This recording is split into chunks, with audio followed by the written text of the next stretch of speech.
Ako ang inyong Lolo Pael at ito ang aking kwento. Angelito, anak ng engkanto. Aba, Ginoong Maria, napupuno ka ng grasya. Ang Panginoong Diyos ay sumasa iyo. Bukod kang pinagpala sa babaeng lahat at pinagpala naman ng iyong anak na siya. Kasalukuyan noong nakaharap sa may kalakihang altarang dalagang si Purisma kasama ang kanyang inang at tatang sa kanilang bahay. Taimtim silang nananalangin ng mga dasal bilang solidong deboto o katoliko at bahagi ng paparating na Semana Santa. Ito ay bahagi na ng kanilang buhay at tradisyon mula pa noong panahon ng mga Kastila. Subalit natigil ang pagdarasal na yon nang mamilipit si Purisima dahil sa sakit na nagmumula sa ibaba ng kanyang tiyan. Ilang minuto ang itinagal noon. Halos mapaluha na siya at agad na humingi ng tulong sa kanyang mga magulang na naroon. Inalalayan siya ng mga ito at sandaling iniupo sa mahabang upuan na gawa sa piraso ng mga tabla at kawayan. Kitang-kita ang paghihirap sa mukha ng dalaga lalo na nang pumatak ang namuunitong mga pawis mula sa noo pababa sa mukha at leeg. Inang, tatang, tulungan niyo ako. Ang sakit ng tiyan ko. Hindi ko na kaya. Sa pagkataranta at pag-aalala, mabilis na kumuha ang kanyang inang ng isang basong tubig at ipinainom sa dalaga. Dahil doon, sandali itong nahimasmasan at nabawasan ng sakit na nararamdaman. Ngunit hindi pa lumilipas ang maraming minuto, muli itong nagsisisigaw at nang hindi na matiis ay tuluyan itong nawalan ng ulirat. Bumagsak ang katawan ni Purisima sa kinauupuan at animoy sandali itong nawalan ng buhay. Nang madala sa silid ng mga magulang, mabilis din nilang ipinatawag ang nobyo ng dalaga na si Benjamin kasama ang isang magaling na manggagamot sa kanilang baryo upang suriin ang tunay na kalagayan ng kanilang anak. Makalipas ang ilang minuto, sa wakas ay dumating na ang mga ito.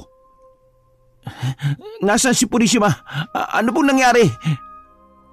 Nang ituro ng ginang ang kinaroroonan nito, mabilis pa sa 4:00 ang paglalakad na ginawa ni Benjamin. Sobra itong nag-aalala sa pinakamamahal na nobya. Sa isip ay naglalaro ang mga alalahaning hindi niya kakayanin kapag may nangyari kay Purisima. Sumunod at sumabay na rin sa kanya ang kasamang manggagamot na si Mang Isidro. Mahal? Mahal? Panggigising ni Benjamin ngunit hindi pa rin magkamalay ang nobyang si Purisima. Ilang beses na rin niyang hinaplos ang mukha nito at bahagyang niyugyog, pero wala pa rin itong reaksyon. Ibinaling niya ang tingin sa kasamang manggagamot. Si Mang Isidro ang pinakapinagkakatiwalaang albularyo sa kanilang lugar.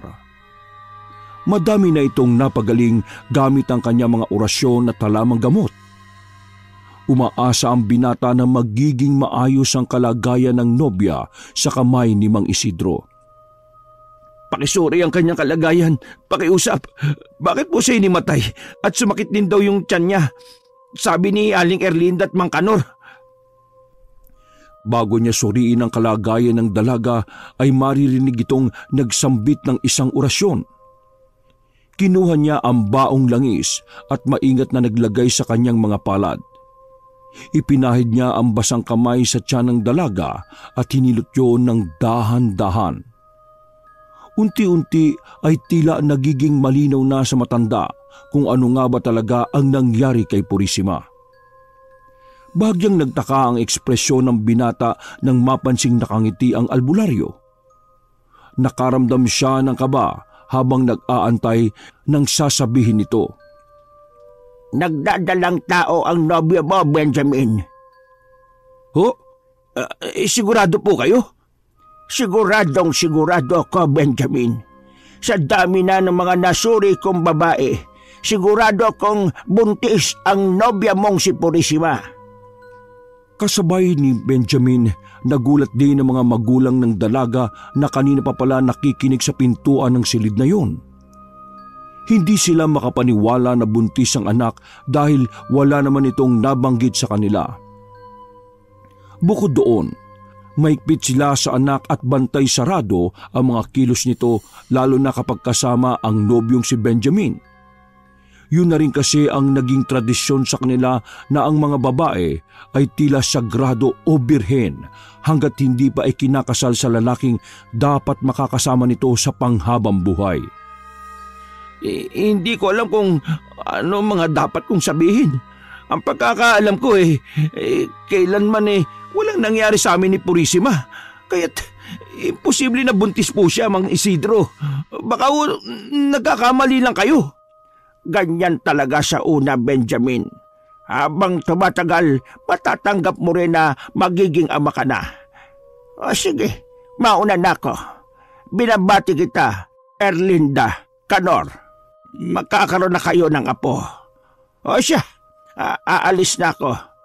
Hintayin nyo na lamang na magising si Purisima. Nag-iwan na rin ako ng mga halamang gamot. Ilaga nyo at ipainom sa kanya upang bubuti ang kanyang kalagayan. Sa nakikita ko magiging masela ng pagbubuntis ng anak ninyo. Nang makaalis na ang manggagamot, agad na humarap si Benjamin sa mga magulang ni Purisima. Ipinaliwanag niya ang katotohanang alam niya sa mga ito, na kailanman ay walang nangyari sa kanila ng nobya, na iningatan niya ang dalaga at gagawin lamang ang bagay na yon kapag sila ay kasal na. Nagtaka naman ang dalawang matanda dahil batid nila sa boses ng binata ang sinseridad. Ang nagiging tanong na lang sa isip nila, kung buntis si Purisima at hindi si Benjamin ang may gawa, sino ang ama? Baka naman nagkamali lang talaga si Mang Isidro. Kung sakali mang nagkamali siya, sana hindi niya ito ipagkalat sa ating mga kababaryo. Tsak na makakaladkad sa kahihiyan ng anak namin. Natigil ang kanilang pag-uusap nang marinig ang mahinang pag-ungol ng dalaga. Nagkakamalay na ito. Nang makita nito si Benjamin ay napangiti ang dalaga. Inalalayan nito ng binata sa pagbangon at nang makita nilang maayos na ang kalagayan nito, ay sinabi nila ang naging hatol ng albularyo tungkol sa kanyang kalagayan. Panay naman ang iling ng dalaga at itinatanggi ang bagay na yon sa harap ng magulang at sa kanyang nobyo. Imposible. Paanong nangyari yon? Wala pa naman namamagitan sa atin, hindi ba, mahal? Hindi ako buntis. Hindi. Alam ko, mahal. Saka may tiwala kong, alam mo na hindi ka makikipagkita sa ibang lalaki dahil madalas nasa bahay ka lang ninyo at kapag lalabas tayo kasama pa natin ang inang at tatang mo. Baka nagkamali lang talaga si Mang Isidro. Baka ngayon lang siya nagkamali. Hindi to magandang pagkakamali. Ba't hindi niya sinigurado? Hindi pa niya naisip na baka dahil sa pagkakamali niyang ito masira naman ang buhay ko. Uminahon ka, mahal. Naniniwala ko sa iyo. Alam kong tapat ka sa akin. Alam kong hindi ka buntis. Lumipas ang mga araw. Naging maayos na ang pakiramdam ni Purisima.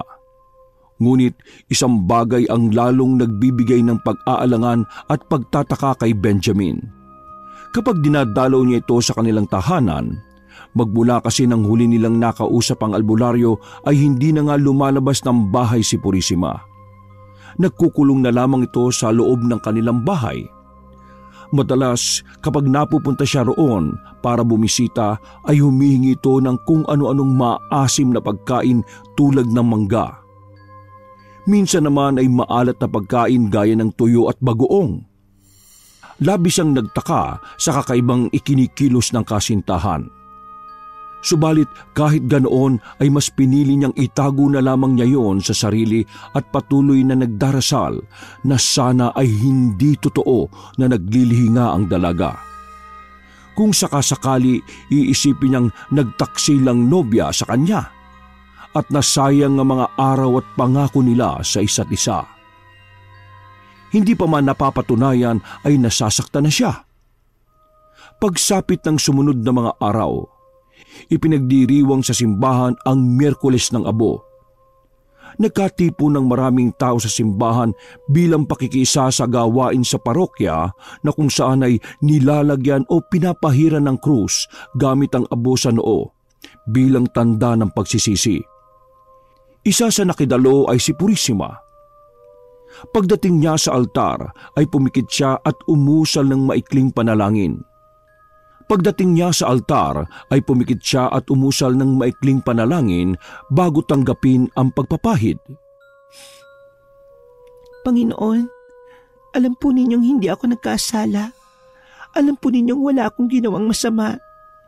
Kung totoo man ang haka-haka, dalhin mo ko sa kalagayang mabuti at bigyan mo ng kaliwanagan ng mga taong manghuhusga sa aking kalagayan. Alam po ninyo ang totoo. At sana sa huli, yun ang manaig. Mula sa likuran at bilang kasunuran sa pila, narinig ni Benjamin ang lahat ng mga tinura ng kanyang nobya. Gaya ng dati, alam niyang totoo ang mga sinabi nito at kailanman ay hindi ito nagtaksil sa kanya. Malakas ang pananalig niya sa nobya. Ang tanong na nga lang, paano yun nangyari? Pinipilit niyang maalala ang mga bagay na pinagdaanan nila. Pinilit niyang mabalikan ang mga sandali o lugar na huli nilang pinuntahan. Nang matapos si Purisima, sunod siyang pinahiran ng krus sa noo. Kasabay noon ang panalangin niya sa Panginoon. Panginoon, naniniwala po ko sa mahal kong si Purisima. Ano po bang klaseng pagsubok ito? Bakit tila nangyayari sa kanya ang pinagdaanan ng inyong ina na si Maria? Kapag nangyari pong ikinababahala ko, mahuhusgahan ba kami?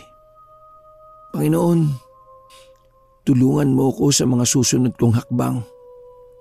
Kayo po ang nakakaalam kung diretsyong daan ba ang tinatahak namin o gubat na. Teka, gubat? Tama. Naalala ko na. Mabilis niyang niyakag ang nobya palabas ng simbahan. Dinala niya ang dalaga sa lugar kung saan kakaunti ang tao at malaya silang makakapag-usap. Medyo nagtaka si Purisima sa ikinikilos na iyon ni Benjamin. Pero nagpaubaya siya at hinintay ang paliwanag ng lalaki. May problema ba? Hindi ko alam kung problema ito o hindi, pero kailangan na kasi nating pag-usapan yung nangyari sa iyo nung nakaraang linggo. Ilang araw na rin kasi talaga akong di nakakatulog sa kakaisip. Ito yung tamang pagkakataon para pag-usapan natin to. O sige, makikinig ako.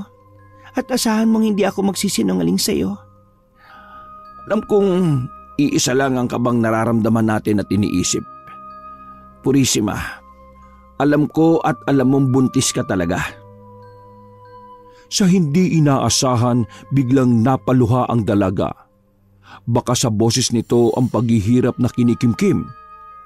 Ngunit sa kabilang banda, sa wakas ay mapag-uusapan na rin nila ang bagay na hindi nila alam kung paano nangyari. Kung bakit siya mabubuntis kung wala naman siyang nakakatalik. Mahal, alam mong ikaw lang ang gusto ko. Kailanman, hindi ako nagtaksil sa iyo. Hindi ako tumingin sa iba dahil mahal na mahal kita. At kung bubuo ako ng pamilya, ikaw yung gusto kong kasama. Ikaw ang magiging ama ng mga anak ko. Wala nang iba. Alam ko, mahal. May tiwala ako sa iyo katulad ng paulit-ulit kong sinasabi. Kaya kita dinala rito para makumpirma natin ang totoo. Itong mga sasabihin ko, mukhang napaka-imposible pero wala namang mawawala kung iimbestigahan natin. Ang alin, mahal? Ano bang iniisip mo? Naalala mo pa ba nung nagpunta tayo sa bukid ng mga magulang mo? 2 o 3 linggo na yata yung nakakaraan. Kasama natin sila noon pero nagpaalam tayong mangunguha lang ng ati sa masukal na gubat. May isang bagay akong hindi sinabi sa iyo dahil hanggang ngayon ipinagtataka ko pa rin. Ang naaalala ko lang noon, nanguha tayo ng atis at nakatulog ako dun sa mismong mga ugat ng puno. Hindi ko nga namalayan pero sabi mo, dala ng antok ay nakaidlip ako. Iyon ang mga naalala ko. Ano ba ang bagay na hindi mo sinasabi sa akin? Wala akong maalalang iba.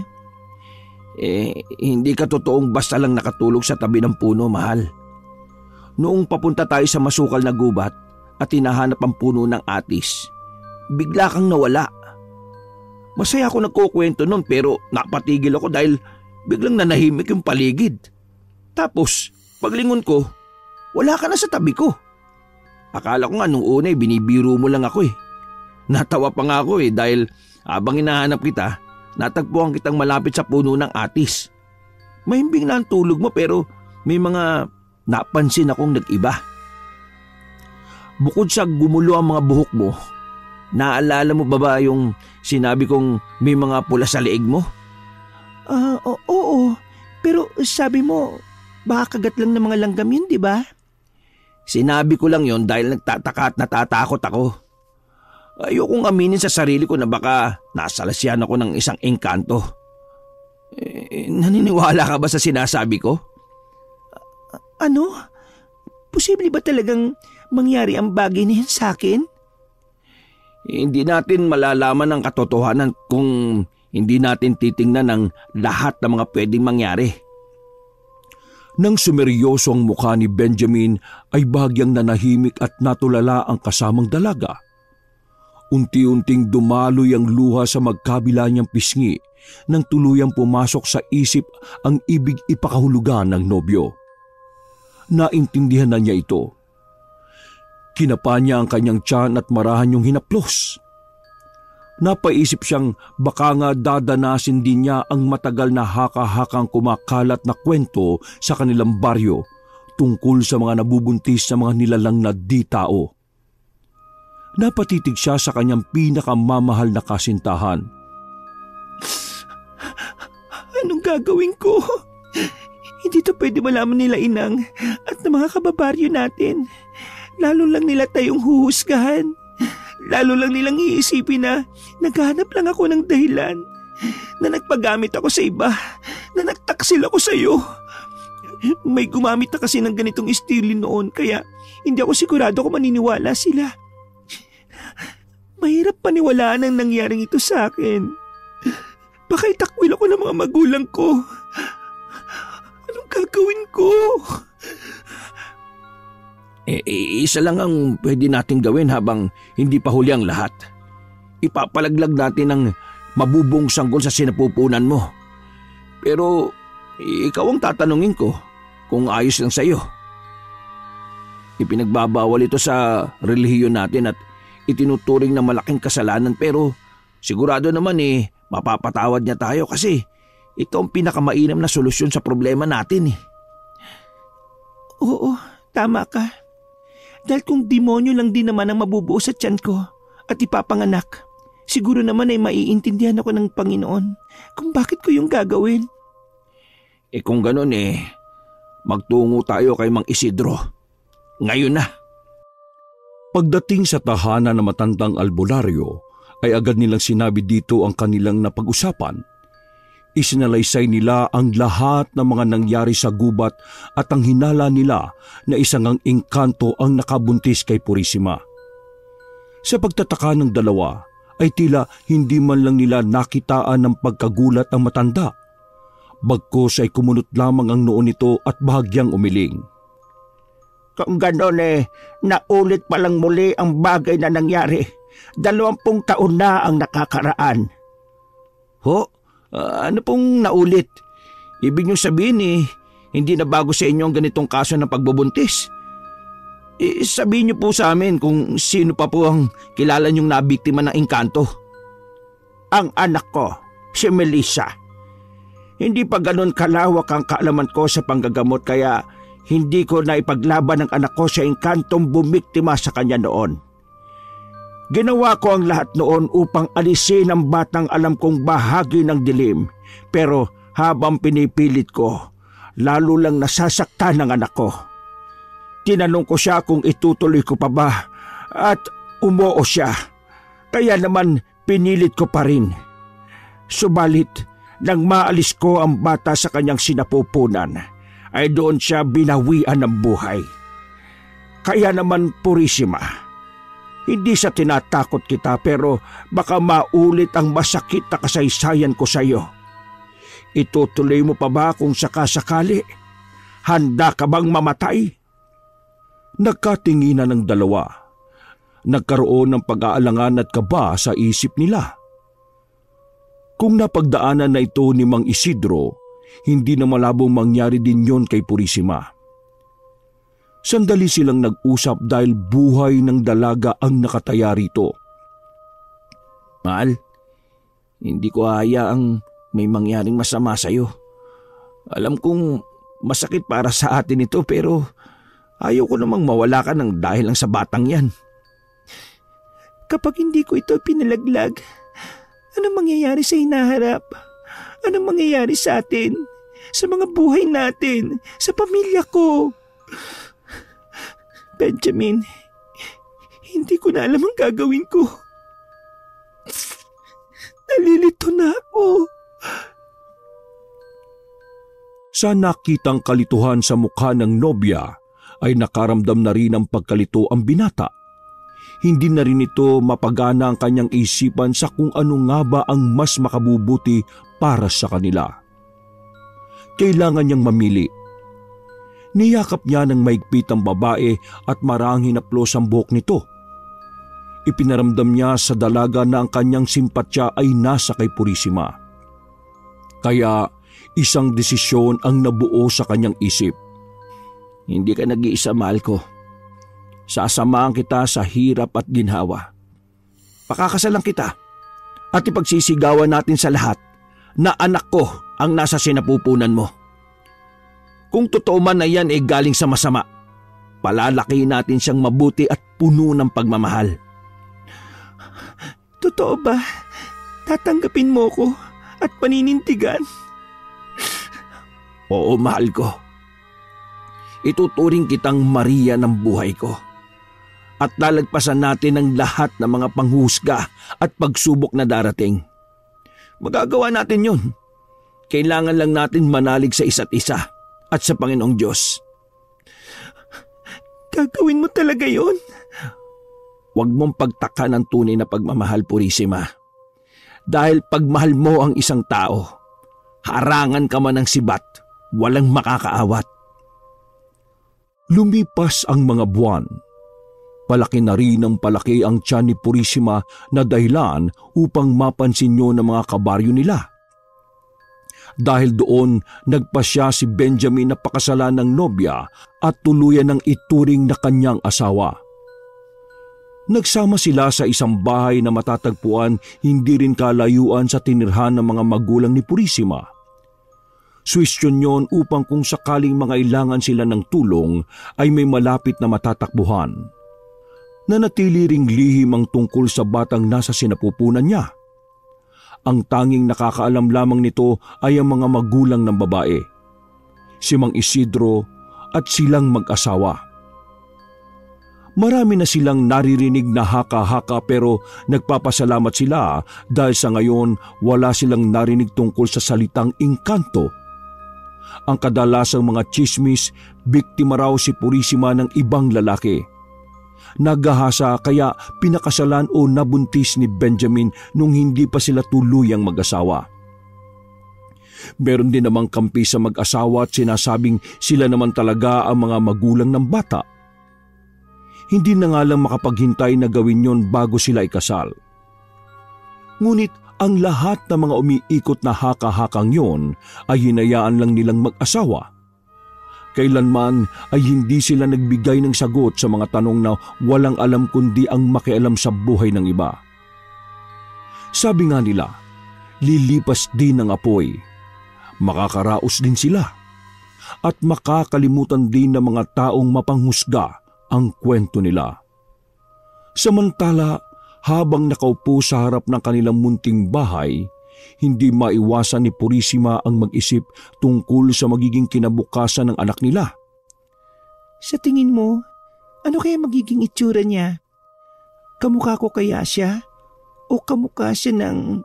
Mahal, ano man ang naging itsura niya, tatanggapin natin siya. Pangit, maganda, tao o engkanto.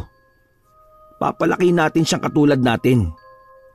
Malay mo, sa kasaysayan kaya palang maging tao ng engkanto.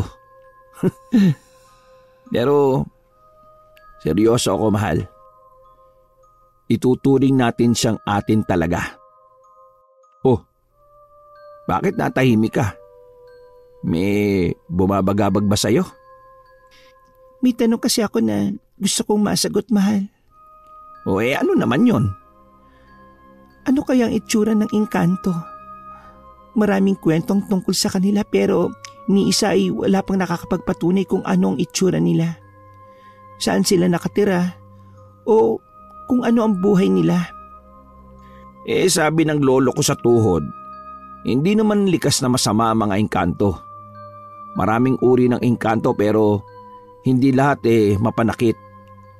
Kumbaga, kung sa atin, kapag nasaktan tayo, saka tayo gumaganti. Ganon din sila. Pero, bakit ako nabiktima? Nagtatabi-tabi po naman tayo, di ba? Gumagalang ako sa kalikasan at malakas ang paniniwala sa lumikha. Pero, bakit ako nabiktima? Hindi natin alam ang totoo o dahilan. Pero mahal, alam kong mabuti kang tao. Huwag mong isipin ang mga dahilan kung bakit mo sinapit ang bagay na yan. Siguro, kasi talagang maganda lang ang mahal ko. Kaya kahit hindi tao nagkakagusto sa'yo. Pabiru man yung binanggit ni Benjamin pero may katotohanan ito. Minsan kasi ay nakakausap niya si Mang Isidro at ito ang isa sa mga dahilan na naiisip nila kung bakit nagustuhan at nabiktima ng engkanto si Purisima. Kung sakasakaling totoo man, si Purisima kasi ang dalaga noong kahit sino ay mapapalingon kapag siya'y paparating. Kinagigiliwan siya ng madami.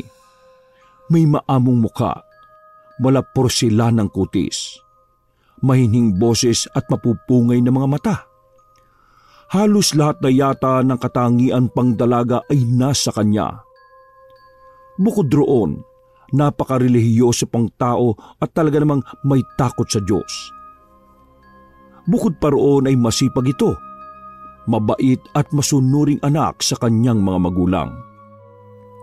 Biglang natigil ang pag-uusap ng mag-asawa nang may malakas na ingay silang narinig sa loob ng kanilang bahay. Dali-daling tumayo si Benjamin at sinuri kung ano ang pinagmulan ng tunog. Pagpasok ng silid, nakita niya ang isang supot na gawa sa tela. Nakapatong yun sa kanilang kama. Nilapitan niya yun at marahang dinampot. Nang buksan niya, nanlaki ang kanyang mga mata. Mabilis siyang bumalik sa kinalalagyan ni Purisima at ipinakita ang laman ng telang lalagyan. Teka, ano yan? Saan galing yan? Sa kwarto, sa ibabaw ng kama. Mukhang sinadyang iwan ng nilalang na pinag-uusapan natin. Pero bakit? Bakit niya ako bibigyan ng ganyang bagay? Sigurado ka ba? Baka tulad ng isang tunay na ama, magbibigay siya ng suporta sa anak niyang nabuo at isisilang balang araw. Mahal, baka nga engkanto ang ama ng batang yan.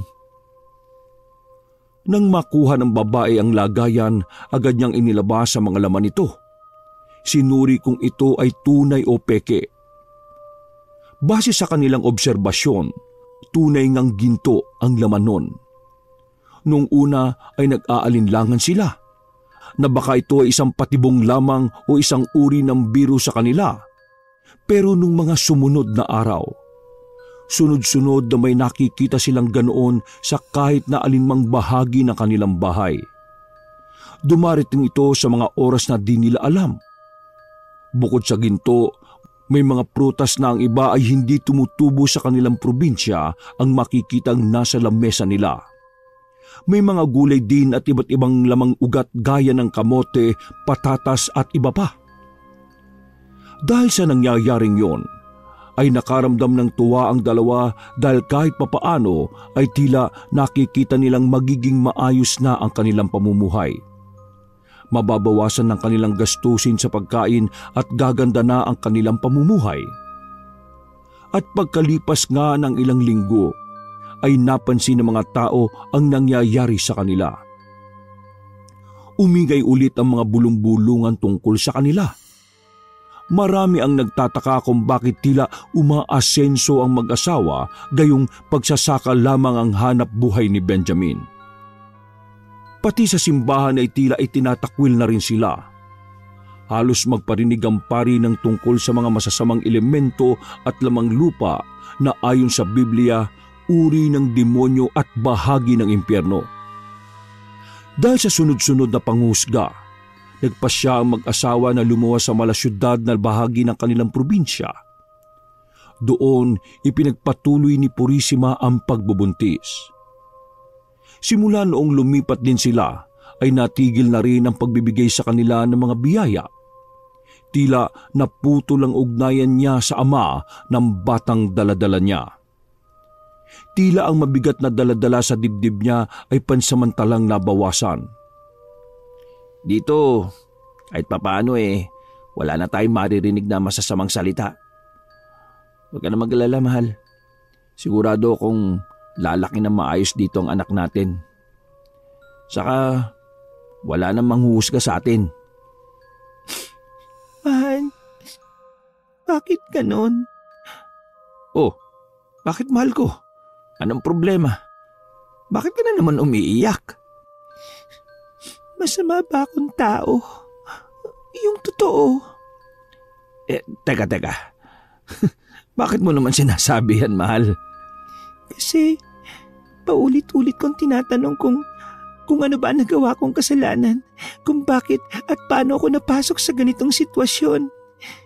Ginagawa ko naman ang nakakabuti para sa lahat. Sumasampalataya naman ako, nananalangin, pero bakit ko naranasan to? Pinarurusahan ba ako?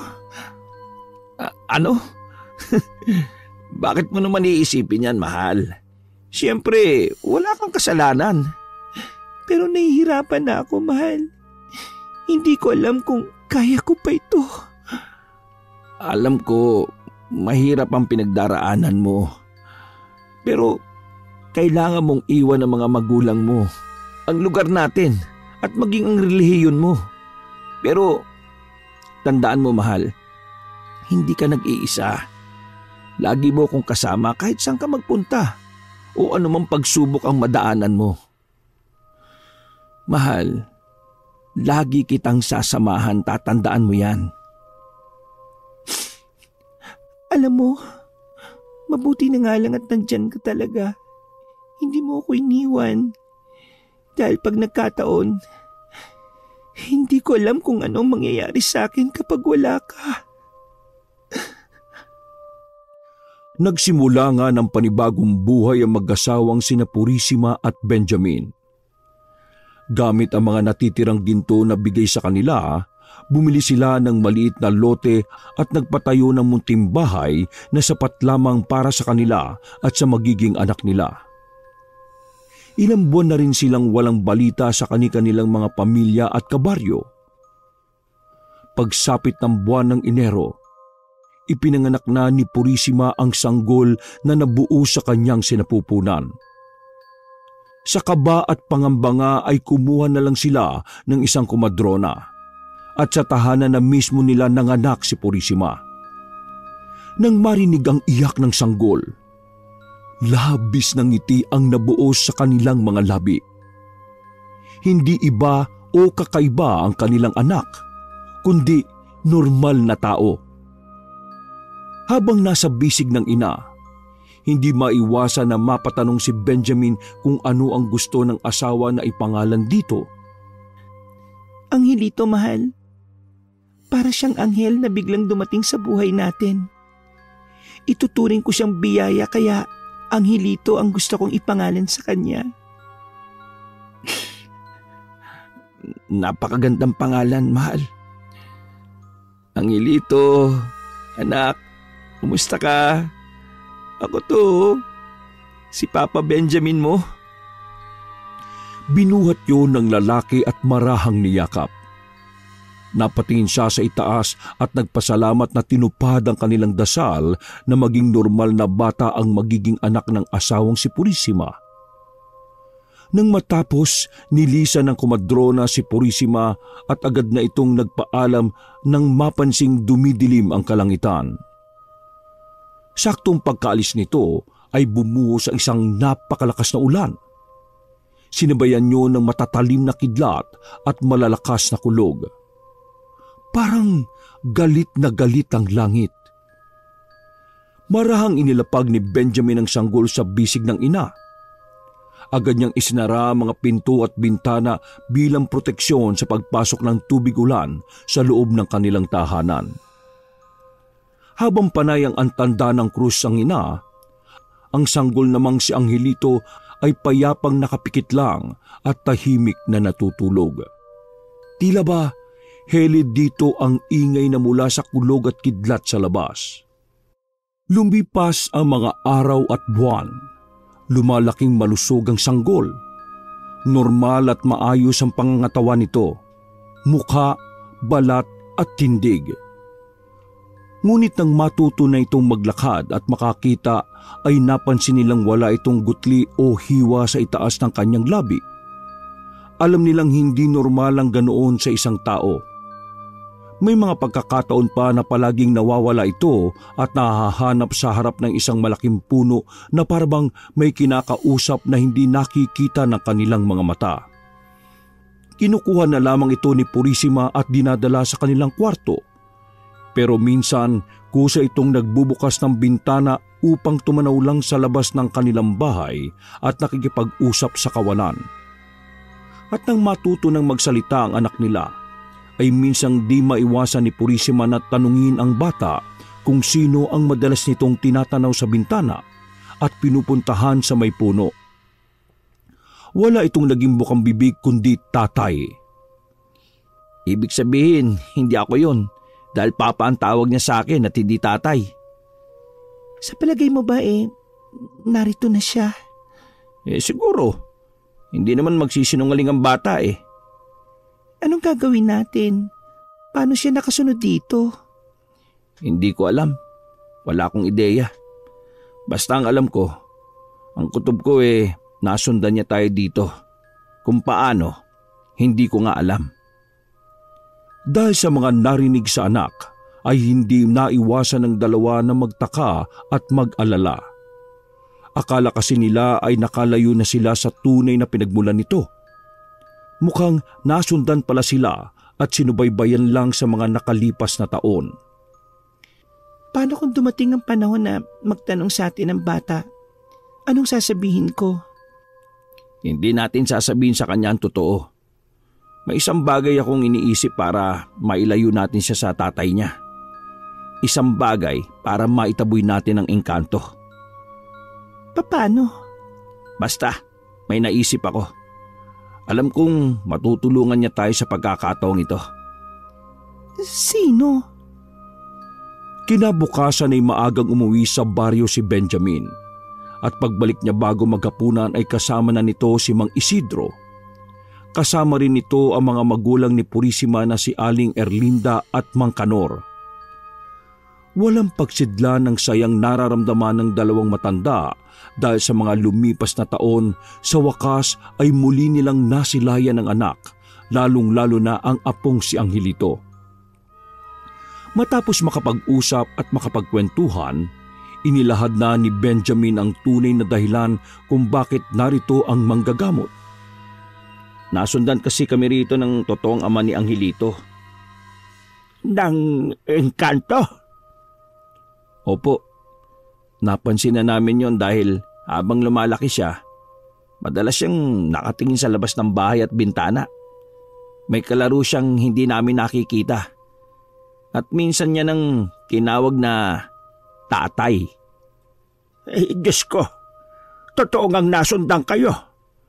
Kung ganun kung sakasakali baka kunin din ng engkantong ito ang anak ninyo. Kahit nasa mortal siyang katawan, ang pagkatao niya naman ay totoong para sa ibang mundo. Tulungan niyo kami, Mang Isidro. Nakikiusap po ako. Ayaw kong makuha sa akin ang anak ko. Oo, nung una ay halos ayawan ko siya pero habang tumatagal, tanggap ko ng anak ko rin siya. Mahal na mahal ko si Angelito. Sige, susubukan ko, iha. At talagang ayaw kayong lubayan ng engkantong yan, Wag lang talagang magpapakita sa akin yan. Ay nako! Ay, huwag ho kayong magsalita ng bagay na ganyan. Mainit ho ang dila ng tao. Kayo rin, baka magpakita yan sa inyo. Ay nako, wala tayong magagawa kung yun ang naisin niya. Kasi tao lang naman tayo. Siyempre pag kinanti, gaganti tayo. May kasalanan sa akin saka sa anak ko. Sa bagay, may punto ka naman. At siya nga pala, iha. Ipinapangako ko, gagawin ko ang lahat ng aking makakaya para tulungan kayo. Maraming salamat po. Saan niyo ba madalas makita itong anak ninyo? Sa sinasabi niyong palaging tumatanaw at sinasabing tila may kalaro? Doon po sa punong yun, Itinuro nga ni Benjamin ang malaking punong yon. Dahil doon ay nagsimula na si Mang Isidro sa kanyang pagkilos laban sa engkanto. Naglagay ang manggagamot ng mga palayok na may usok mula sa malalakas na pangontra at mga halamang dahon na tugat. Nagbigkas din ito ng mga dasal na nasa wikang Latin. At kasabay nun ang paghawak sa puno upang palayasin ang engkanto. Sa hindi inaasahang pagkakataon, napasigaw ang dalawang matanda ng manginig ang katawan ni Angelito na kanina pa pala nanunood sa nakabukas na bintana. Mabilis itong tinungo ni Benjamin at binuhat upang pakalmahin ang anak-anakan. Subalit patuloy yon sa panginginig at napansin nilang tila kinukuha nito ng hininga at buhay. Napatingin sila kay Mang Isidro na patuloy na itinataboy ang engkanto sa puno ng akasya. Ilang sandali nang hindi matiis ni Benjamin, napasigaw ito sa kinatatayuan ni Mang Isidro. Tama na po! Itigil niyo na po yan! Ngunit, malapit ko nang mapalis ang engkantong narito. Bigyan mo pa ako ng sapat na panahon at sinabi ko nang itigil niyo na yan Pero, ano ang dahilan?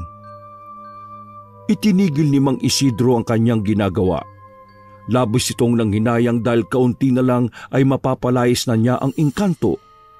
Ngunit alam niyang wala siyang magagawa sa desisyon ng mag-asawa. Nang tumigil ang matandang albularyo, ay siya naman pagtigil ang panginginig ng batang si Angelito. Tama ang kutob nila. Naapektuhan ang anak nila sa ginagawang pagpapalayas sa engkanto. Napatingin ang lalaki sa asawang si Purisima na tuloy sa pagdaloy ang luha. Ano nang gagawin natin? Kapag itinaboy natin ang tunay niyang ama, mawawala rin siya sa atin. Wala tayong magagawa. Kailangan niya na lang na lumaki ng normal at naayon sa ikaliligtas niya. Susubaybayan at babantayan na lang natin siya maigi.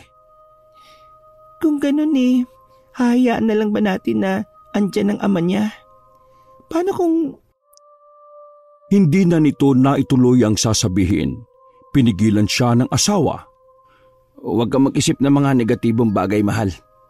Tandaan mo, mainit ang ating bibig. Baka magkatotoo. Hindi. Ayoko na. Kung mangyayari ulit yon, isinusumpa ko mamamatay ako. Nakikiusap ako, mahal. Tigilan mo na ang pag-iisip niyan. magiging maayos din ang lahat. Sa loob ng maraming taon ng pag-aalaga at pagmamahal sa kanilang anak, ay pinilit talaga ng mag-asawa na mapalaki ng maayos ang bata. Nabuhay ito sa mga aral at turo ng simbahan. Nang nag-aaral na ang bata ay ginawa ng dalawa ang lahat para maibigay sa bata ang lahat ng pangangailangan nito.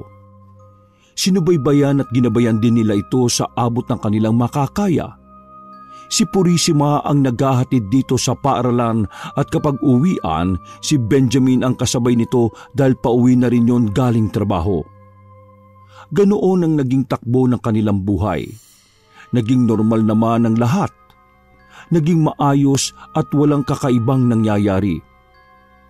Nagpatuloy sa pag-aaral ang bata at kapag nakakauwi galing paaralan, dumediretso ito sa puno ng akasya at kinakausap pa rin ng isang nilalang na hindi nakikita ni numan bukod kay Angelito. Para hindi isipin ng iba na may sira sa utak ng anak nila, ginawa ni Benjamin ng maliit na bahay kubo ang harapan ng puno ng akasya. Simula noon, lalo na kapag walang pasok, ay doon natambay ang anak ng mag-asawa. Ngunit nagbago ang lahat nang magsimulang tuksohin ng batang si Angelito ng mga kaedad nito at maging ng mga kaklase dahil nga sa wala itong gutli o lubog sa itaas ng labi. Madalas itong asarin na bingot at pinaoperahan lang ng kanyang mga magulang. Lumaking matatag ang bata at hindi naapektuhan. Subalit habang tumatagal, sinasaktan na rin ito at itinutulak ng iba kapag nakikita. Hindi minsan na binato ito at nagkasugat siya dahil sa mga ito. Palagi siyang umuuwing umiiyak, hindi lamang sa sakit na nararamdaman sa pisikal kundi maging sa emosyonal na aspeto. At minsang umuwi siya ay nakita ng ina na may natuyong dugo sa damit ng kanyang anak. Anong nangyari, anak? Bakit may mga sugat ka't dumi? Wala po, Mama. Naglalaro lang po kami ng mga kaklase ko. Nadapa po ko kaya nagkasugat at nadumihan yung damit ko. Pasensya na po Mahirapan po kayong maglaba. Ay nako, walang problema ron, anak. Sa susunod, mag-iingat ka, ha? O halika na, gamutin natin yung mga sugat mo. Ginamot yun ni Purisima at nang matapos, maagang natulog ang bata. Pagdating ni Benjamin galing trabaho, nag-aalala ito dahil maaga raw na umuwi ang anak na si Angelito. Nang malaman ang nangyari, agad niya itong tinungo sa silid at sinuri ang sinabing mga natamong sugat nito. Subalit nang puntahan niyo ng lalaki ay nagulat sila nang wala nang makitang anumang pinsala sa katawan niya. Maski peklat ay wala. Hindi ako pwede magkamali. Marami siyang sugat kanina. Ito, tingnan mo, may dugo pa ang damit niya. Nakumpirma nga yun ni Benjamin at dahil doon, nadagdagan ang kanilang pag-aalala at pangamba. Isa lang ang nasa isip nila. Totoong hindi na normal ang anak nila. Ayokong dumating ang araw na matuklasan ng mga taga rito ang tungkol sa anak natin, Benjamin. Baka kung ano ang gawin nila sa kanya. O sige, bukas iuwi muna natin siya sa baryo. Ano? Bakit doon? Paano kung kunin siya sa atin? Hindi ko hahayaan yon. Sa bagay, gusto ko na rin ding makausap at makita ang engkanto na yon. Oh, bakit mo siya gusto makita? Gusto kong tanungin kung bakit niya ako pinagsamantalahan. Pagdating nila sa baryo ay hindi nila inaasahan na kumalat na ang tungkol sa totoong katauhan ng kanilang anak. Alam na nilang hindi si Benjamin ang ama ng batang si Angelito at ito ay totoong anak ng engkanto. Bagamat natatakot sila sa maaaring mangyari sa kanila dahil sa panghusga ng tao ay binaliwala na lamang nila yon. Nagpatuloy sila sa paglalakad hanggang sa marating nila ang tahanan ng dalawang matanda. Ang unang araw nila ay normal at natapos ng masaya kasama ang isa't isa. Ngunit kinabukasan ay nagulantangang marami dahil marami sa kanilang mga kababaryo ang tinubuan ng sakit sa balat. Dahil sa kakatuwang pangyayari na yon, isa lang ang kanilang sinisisi. Walang iba kundi ang anak ng engkanto. Ang mga nagkakasakit ay nangihina. Lumaki ang tiyan nila at madaling magnaknak ang kanilang mga sugat sa katawan. Agad nilang napansin na ang nagkakaroon ng mga ganoong sakit ay ang mga bumati kina Angelito pagdating nila. Malakas ang naging paniniwala nila na may kinalaman ng bata sa kanilang pagkakasakit. Isa raw sumpa ang batang si Angelito. Anak, wag ka munang lalabas ng bahay ha. Doon ka muna sa kwarto.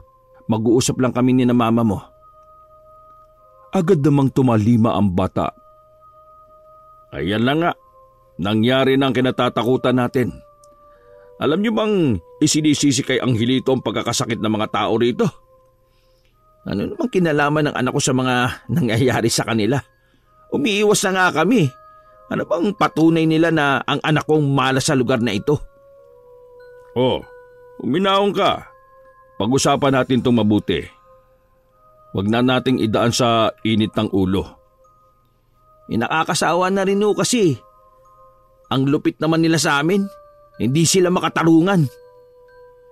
Pero ang katotohanan ay katotohanan, Benjamin. Ang lahat ng taong nanghuhusga sa anak mo ay tinamaan ng sakit sa balat. Naniniwala ka sa sinasabi nila? At ano bang dapat kong paniwalaan, iho? Sige, sabihin na nating ganun nga. Pero walang kinalaman ng anak ko. Alam ko sa sarili ko na pinalaki kong mabuting tao si Angelito. Kung sino man ang pwedeng sisihin, baka yung tunay niyang ama na Hindi na ituloy ni Benjamin ang sasabihin at napatingin sa nag-aalalang asawa na si Purisima. Napapikit siya at umisip ng paraan upang matigil ang sinasabing kumakalat na sakit sa balat. Bukas, maaga po kaming aalis ng asawa at anak ko papunta sa gubat.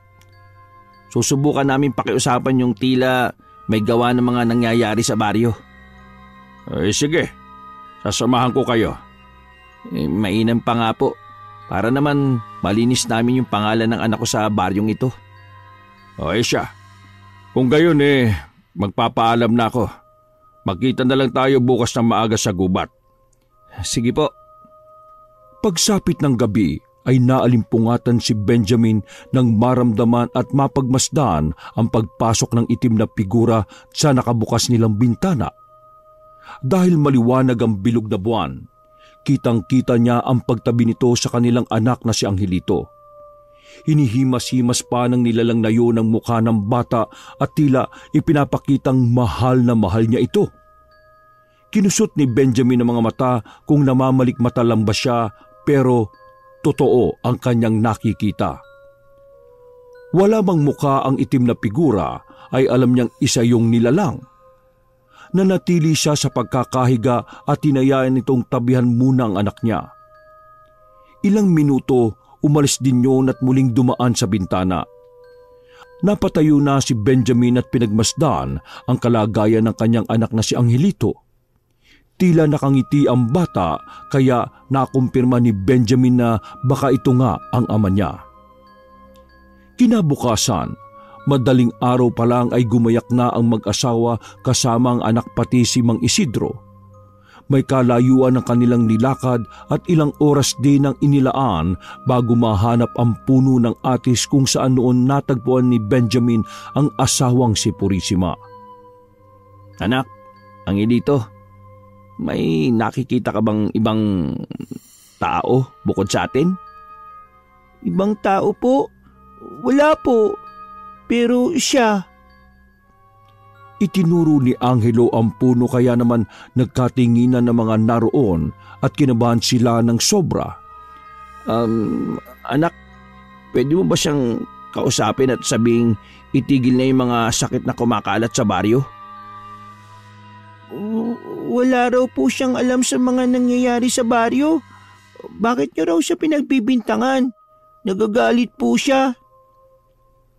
Nang sabihin niyo ni Angelito, napaaray sa sakit si Benjamin nang mamanhid ang mga paa niya. tila nalumpo siya at napaluhod sa lupa. Maya-maya, napahawak naman ito sa kanyang braso at tila iniikot yun upang baliin. Huwag mong sasaktan ang papa ko. Nakikiusap po ako. Napasubsob si Benjamin sa lupa nang bitiwan siya ng kalabang di nakikita. Ayos ka lang ba, mahal? Oo. Ayos lang ako. Alis na tayo dito. Delikado ang lugar na ito. Dahil nakuha na ang sagot, ay nagpasya na silang lisanin ng lugar na yon at bumalik sa baryo. Ngunit pagdating nila sa may bungad ng gubat ay nakita nilang may mga nakaabang ng tao. Ang ilan sa kanila ay may mga taong nagkasakit. Kaawa-awa ang kanilang naging kalagayan dahil tila mas lalong nagnaknak at may kung ano-ano pang lumalabas na maliliit na insekto mula sa sugat. Napamulagat si Benjamin nang mapansin ng iilang kalalakihan ay may mga bitbit na itak at tila susuguri ng anak na si Angelito. Mabilis na pumagitna ang lalaki upang protektahan ang bata. Walang kinalaman ng anak ko sa mga nangyayari sa inyo. Huwag mo sabihing wala! Alam namin ang totoo! Anak ng engkanto ang batang yan! Malas yan! Malas! Wala kang karapatang sabihin yan. Anak namin si Angelito. Anak ko! Ay huwag mo kaming lokohin, Benjamin! Wala kang anak! Anak yan ni Purisima at ng engkantong gumahasa sa kanya! Huwag ka nang magtatago! Alam na namin ang totoo! Mula nang tumuntong at bumalik ang batang yan sa baryong ito, nagkaroon na ng sakit na walang lunas! Sino kayo para husgahan kami, ha? Wala kayong alam sa mga pinagdaraanan namin, kaya tumigil na kayo! Kami? Titigil! Oy! Papatayin na muna namin ang salot na yan bago kami tumigil! Inuulit ko, walang kinalaman ng anak ko o ang engkantong tinutukoy ninyo. Ang nararanasan nyo ay parang gawa ng isang... Sandali! Napatingin si Benjamin kay Mang Isidro nang pumasok sa isip niya ang salitang barang o kulam dahil kung hindi siya nagkakamali, may alam din na matanda sa ganoong bagay. Tila ibinubulong ng kanyang isip na baka nga si Mang Isidro ang may kagagawa ng lahat ng mga kaguluhan sa kanilang baryo. Sugurin at patayin ang anak ng engkanto! Dahil hindi na mapigilan ng galit ng mga tao, ay tangi na lamang nagawa ni Benjamin ay ang saluhin ng mga taga at saksak ng kanilang mga kababaryo na noon ay galit na galit sa kanila. Nararamdaman niyang nalalapit na ang kanyang katapusan. Nang masulyapan ang kanyang mga biyenan ay malakas nitong sinabi sa dalawa na ilayo na nila ang kanyang mag-ina sa lugar na iyon. At upang patuloy na maprotektahan ng pamilya ay tiniis niyang tanggapin lahat ng masasakit na tama ng itak. Paalam! Paalam, mahal! Paalam, anak ko! Gamit ang natitirang lakas, pinilit ni Benjamin na lumaban upang tuluyang makalayo ang kanyang asawa at anak. Ilang minuto lang naisukan niya ang sariwang dugo nang bumaon sa kanyang tiyan ang tulis ng gulok mula sa isa sa mga kabaryo niya.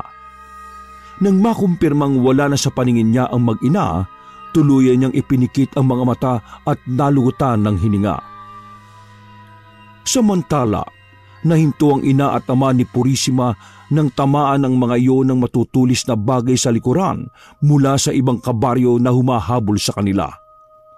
Sinenyasan pa siya ng mga ito na tumakas na at lumayo sa kanilang lugar. Walang nagawa si Purisima kundi ang tumakbo ng mabilis habang buhat-buhat ang anak. Iniwan niya ang kanyang mga magulang. Umiiyak siya. Masamang-masama ang loob niya sa nangyari. Inang, mahal ko. Makalipas ang ilang oras na pagtakas at pagtakbo, sa wakas ay hindi na nasundan pa ang mag-ina. Nang maibaba ang buhat-buhat na anak, mabilis na napaluhod si Purisima at muling bumuhos ang luha dulot ng sakit at pagkasawi. Si Angelito naman nakatayo lang sa tabi nito habang puno ng kalungkutan ang buong pagkatao dahil sa pagkamatay ng kanyang lolo, lola at ama-amahang si Benjamin, na hanggang sa huli itinuring siyang anak at ipinagtanggol sa lahat ng taong gustong manakit sa kanya. Sa hindi inaasahan, napaluhan na rin siya at niyakap ang inang tila nawala na ng pag-asang mabuhay pa. Mama, gaya ni Papa, hindi po kita iiwan. Ipagtatanggol po kita sa lahat gaya ng ginawa ni Papa Benjamin. Dahil sa mga katagang yon, tila nabuhayan ng loob ang inang si Purisima. Doon niyakap niya ng mahigpit ang anak at ipinangako ring hindi niya ito iiwan kahit wala na ang haligi ng kanilang tahanan. Lumipas ang maraming taon. Ganap na ngang binata si Angelito na sinasabing anak ng engkanto. Lumaki itong seryoso sa buhay at nasa pag-aaral lamang ang buong atensyon. Nagkaroon din siya ng bunsong kapatid na pinangalanan ng kanyang ina na si Ben, na hango sa pangalan ng namayapang ama. Noong araw kasi na namatay ito, nasa sinapupunan na pala ni Purisima ang magiging anak nila ni Benjamin. Malaking panghihinayang ni Purisima dahil hindi man lamang nalaman nito na nagkaroon sila ng supling. Sa paglipas ng mga taon ay nagkaroon ng matinding karamdaman si Purisima hanggang sa igupo na rin siya nito at kalaunay namatay. Labis ang naging pagdadalamhati ng magkapatid sa nangyari. Mapait man at nakakalungkot ang bahaging yon sa kanilang buhay, ay tinanggap nila yon kasabay ng pangako ni Angelito na di niya pababayaan ang nakababatang kapatid. Ngunit simula nang mawala ang ina, isang desisyon ang ginawa niya. Matagal na niya yung pinagpaplanuhan at wala na nga makakapigil sa noon pa niya gustong gawin: ang magiganti sa mga taga-baryo. Namangha ang lahat dahil sa pagdating ng isang binata na matipuno, makisig at may kaaya-ayang itsura, si Angelito. Malayo na ang naging wangis nito sa nakaraan, kaya akala ng mga tiga roon ay isang ordinaryong dayo lamang ang binata. Magiliw nila itong binati sa kanyang pagdating. Bagamat maraming bumabati sa kanya, ay hindi niya pinansin isa man sa mga ito. Nilampasan lang niya mga ito at dire-diretsyong nagpunta sa dati nilang tirahan na noon ay sunog na. Sa paglipas ng mga taon ay marami nang nakikitang pagbabago si Angelito sa kanilang baryo, tulad ng mga bagong bahay na nakatayo, mga tulay, tindahan at iba pa. Pero ang nanatili mula pa man noon ay ang atmosfera ng lugar na matagal niya nang isinumpa.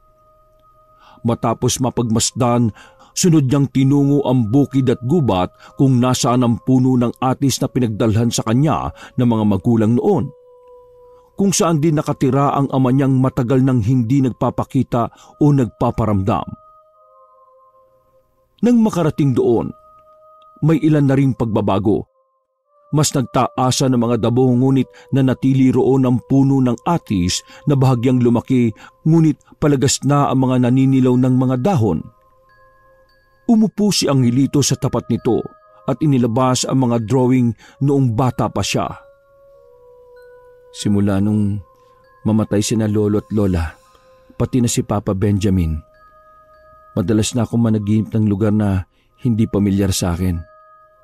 Ang mga gusaling narito ay kakaiba at mga bagay na naroon ay kahanga-hanga. Ano bang lugar na ito? Bakit ito nagpapakita sa akin? Ito ba ang totoo mong tahanan? Dito ba dapat ako nakatira?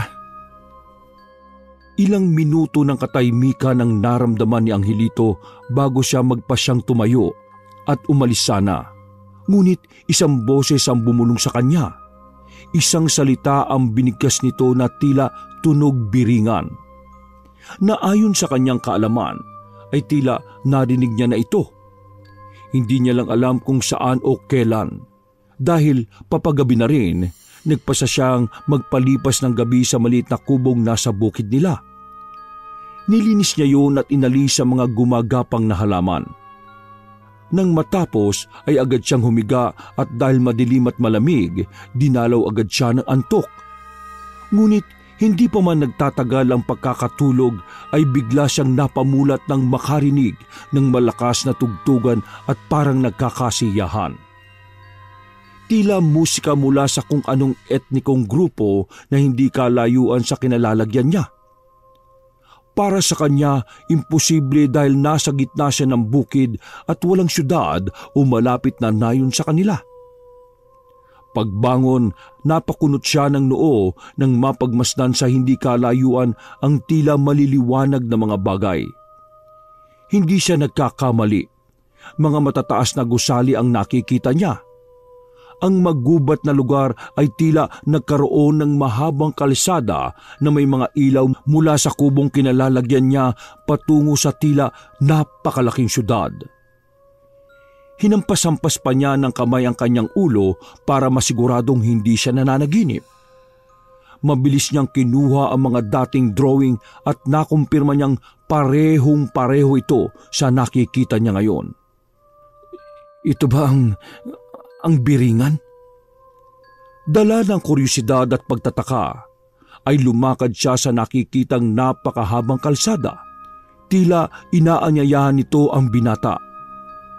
Habang papalapit ay unti-unti ngang lumilinaw sa kanya ang bawat detalye ng lugar na yon. Isang syudad na maliwanag at sobrang asensado. Habang patuloy siya sa paglalakad ay may natanaw siyang 2 pamilyar na tao na nakatalikod sa kanya. Hindi siya makaimik agad dahil tila napupuno ng labis na kasiyahan ng kanyang puso sa inaasahan niyang muli nilang pagtatagpo. Mama, Papa! Pagtawag niyang yun ay lumingon ng 2. Sina Purisima at Benjamin. Pinasalubungan nila siya ng parehas na matamis na ngiti at mahigpit na yakap. Umiiyak siya sa galak. Dahil totoong matagal na siyang nangulila sa 2 tao na yon na nagbigay sa kanya ng totoong pag-aaruga at pagmamahal. Hindi maipaliwanag ang saya niya ng mga oras na yon. Ngunit hindi pa man nagtatagal ang mga yakap na yon ay biglang naglaho ang mga ito na parang bula. Bigla siyang nawala ng balanse at tuluyang nasadsad sa lupa.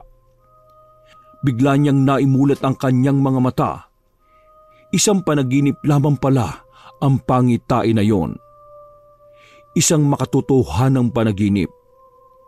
Sumilay ang ngiti sa labi ni Angelito.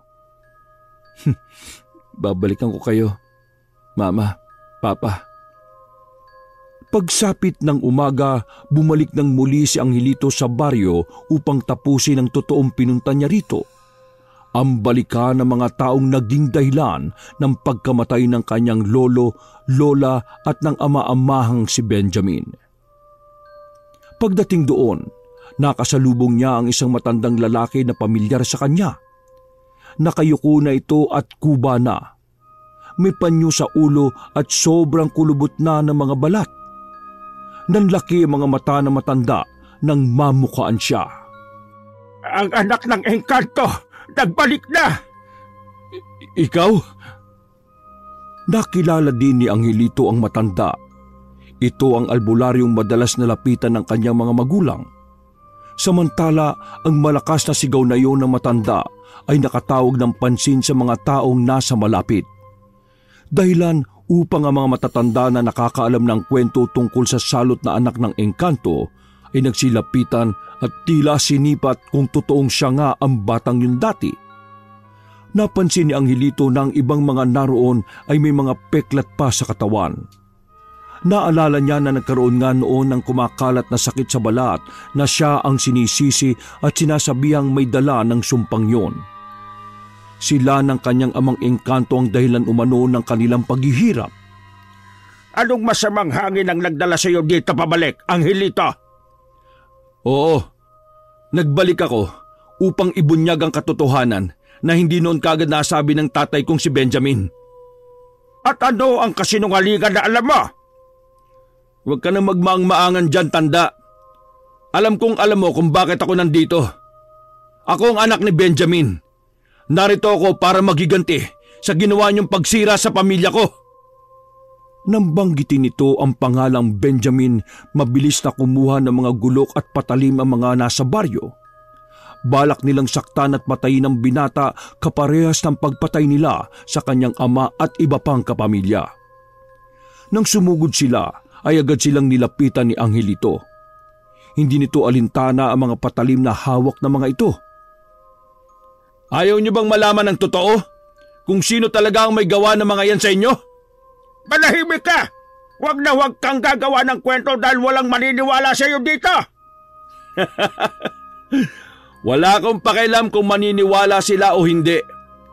Pero alam ko at mas lalong alam mo ang katotohanan na ikaw talaga ang salot sa lugar na ito. Dahil isa kang tunay na mambabarang. Isa kang manluloko. Ikaw ang salot! Sinungaling ka! Walang katotohanan ng mga sinabi mo.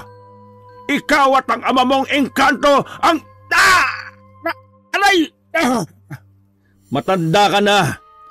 Kaunting oras na lang ay kakainin ka na rin ng mga uod na alaga mo. Kaya magsabi ka na ng totoo. Alam ng lahat na isa akong magaling na at mabait na albularyo. Marami akong natulungan sa bayan na ito. Ikaw lang at ang ama mo ang may kakayahan na manakit at Hindi na ituloy ni Mang Isidro ang sasabihin ng mamanhid ang mga paa nito at mapaluhod sa lupa. Maya-maya umikot ang mga braso nito na tila binabalian. Nang makita ng mga tao na nadidihado na ang kakamping albularyo, ay nagtangka ang mga itong sugurin ng binata. Subalit tulad ng nangyari kay Mang Isidro ay namanhid din bigla ang kanilang mga paa at di na makakilos. Makinig kang mabuti, tanda. Bata pa lang ako, alam ko na ang naging kwento ng buhay mo. Nakikinig lang ako at nag-oobserba. Pero huwag mong kalimutang dalawa ang ama ko na pareho mong pinagbintangan. Isa sa kanila ang nagpoprotekta sa akin at ang isa naman ay nagsasabi ng katotohanan. Napagsamantalahan din ang anak mo noon ng isang engkanto. Sa pagpupumilit niyong mapatay ang bata, namatay rin ang anak mo. Isang bagay na kailanman ay hindi mo matanggap. Kaya nang malaman mo ang tungkol sa kalagayan ng aking ina, kinuha mo ang pagkakataon na yon upang makaganti. Hinintay mong isilang at lumaki ako. Nung sinubukan mong puksain ang ama kong engkanto, hindi ka nagtagumpay dahil sa pagmamahal ng ama kong tao. Nang magbalik kami rito, gumawa ka ng paraan para sabay-sabay kaming mapatay kasama na ang ina ko. Ngunit sa ikalawang pagkakataon, bigo ka ulit. At ngayon, ako na ang papatay sa iyo. Gamit ang isip, lalong pinilipit ni Angelito ang mga braso ng matanda. Inalala niya ang sigaw at paghihirap ng kanyang ama at kung paano nila walang awa itong pinagsasasaksak, pinagtatataga, pinagbababato at pinatay. Napasigaw ang matanda sa sakit. Tama na! Pakiusap! Tigilan mo na ang pananakit! Maawa ka! Maawa? Kayo ba naawa sa papa ko noon? Matagal na ang pangyayaring yon. Patawarin mo na kami! Matagal na. Pero matagal din namin pinagdusahan ang isang kasalanan di naman namin ginawa. Kayong mga tao, makikitid ang pangunawa ninyo. Wala kayong ibang ginawa kundi ang manghusga ng kapwa ninyo. Kayong lahat! Kayo! Sisingilin ko sa pagsira nyo sa mga buhay namin. Huwag! Tama na, Angelito. Hindi ba't sabi mo mahusay kang albularyo? Ba't di mo ako labanan gamit ang kakayahan mo? Ano? Hindi mo kaya? Kasi nga, huwad ka! Hindi ka tunay na manggagamot. Ikaw ang salot! Oo! Aaminin ko na. Ako nga ang dahilan ng pagkalat ng sakit sa balat ng mga kabaryo ko. Angelito, patawarin mo na ako. Ang tingin ng mga kabaryo ay nalipat sa matandang namimilipit sa sakit. Ngayon, alam na nilang walang kinalaman si Angelito at ang pamilya nito sa nangyari sa kanilang baryo. Nagkamali sila at nakapatay ng mga inosenteng tao. Gamit ang isip, pinakawalan ni Angelito ang matanda at ang mga taong naroon. Dahil sa nalaman na isang mambabarang ang dating hinangaan na albularyo, ay galit na galit nilang pinagbububugbog yon hanggang sa tuluyan na nga itong nawalan ng buhay. Pagkatapos ng malagim na pangyayaring yon, ay ibinaling naman ng binata ang paningin niya sa ibang tao na naroon. Nakilala niya ang ilan sa mga yon ang pumaslang sa kanyang ama at sa kanyang lolo at lola. Tandang-tanda niya ang bawat detalye ng mga pangyayari ng araw na yon. Angelito, patawarin mo na kami. Ngayon lang namin nalaman ang katotohanan. Ngayon lang kami natauhan. Mali ang ginawa namin. Mali na pinatay namin ang mga taong walang kinalaman sa mga nangyayari sa amin. Mga hangal! Alam niyo palang mali pero inulit niyo pa rin. Pumatay na naman kayo ng tulad niyong tao. Balita ko mga deboto kayo. Malapit kayo sa sinasamba niyong Diyos. Pero bakit kayo pumapatay ng paulit-ulit? Hindi niyo sinusunod ang kanyang mga utos. Ngayon sa tingin niyo ay hindi magiging makatarungan kung gagawin ko rin ang mga bagay na ginawa niyo at ibalik ang mga kalupitang yun sa inyo? Huwag! Huwag kang Angelito! Huwag! Isang matalim na titig ang nakita nila sa mga mata ng binata. Bigla silang nakaramdam ng kilabot dahil sa nakitang labis na galit sa mukha niya. Ilang sandali ang lumipas ay nakaramdam sila ng pagbigat ng kanilang paghinga. Nanikip ang kanilang mga dibdib hanggang sa napalod ang iba sa lupa. Habol nila ang kanilang hininga. Napapahawak sila sa kanilang liig at dibdib. Ilang segundo lang ay humandusay na ang marami sa lupa. Ang ibang buhay pa ay nagmamakaawa at paulit-ulit na humihingi ng tawad. Totoo nga ang paghahalintulad na ginawa niyo noon sa amin. Tila ang ina kong si Purisima ay si Maria. Nabuntis ng walang taong ama. Hinusgahan, itinakwil at binalak na paslangin. Ang pagkakaiba nga lang nilang dalawa, si Maria ay nagbunga ng dahil sa Diyos at ang aking ina naman ay nang dahil sa engkanto. Hindi sana ako ganito dahil mabuting magulang sina mama at papa. Napalaki nila ako ayon sa magagandang asal ng tao. Pero kayo ang nagmulat sa akin ng mga kalupitang pwedeng gawin ng isang mortal. Kaya aanihin niyo ang aking paghiganti.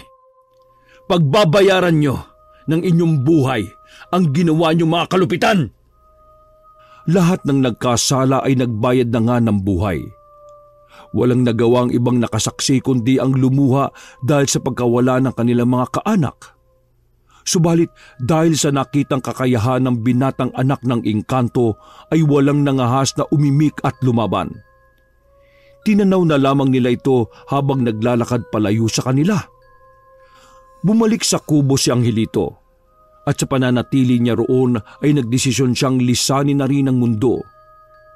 Sa isip ay wala ng dahilan pa para manatili siya sa mundong hindi naman talaga para sa kanya.